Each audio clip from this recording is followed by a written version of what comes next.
Sa huling araw ng sesyon ng 15th Congress ay nagsagawa ng joint hearing ang ilang kinatawan ng Senado at Kamara ukol sa nalalapit na eleksyon 2013. Mismong si COMELEC Chairman Sixto Brillantes ang dumalo at nagpaliwanag sa mga paghahanda ng ahensya.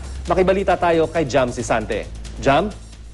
Yes, Chino, hinimok ng mga mabatas ang COMELEC na magsagawa ng panibagong mock elections matapos magkaroon ng mga aberya sa mock elections noong Sabado tulad ng mga ballots na hindi tinanggap ng PCOS machine.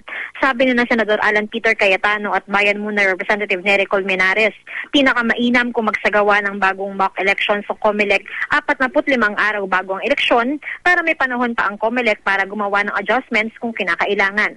Masyado na raw huli kung umasa lang ang COMELEC sa final testing na gagawin sa lahat ng presinto 7 araw bagong araw ng eleksyon. Kailangan daw may palugit na oras para maayos ang anumang kailangan ayusin bago mag-eleksyon. Kailangan daw mawala ang mga pangamba na papalpak ang automated election system. Sinabi nila ito matapos ang pagdinig ng Joint Congressional Oversight Committee on the Automated Election System. Sabi naman ni COMELEC Chairman Sixto Brillantes Jr., pinag-aaralan pa raw ng COMELEC kung dapat nga silang magsagawa ng panibagong mock election. Sino? Diyan, may naasahan pa ba tayong mga pahabol dyan ngayong araw dyan sa Senado since huling araw na nga ng sesyon ngayong araw?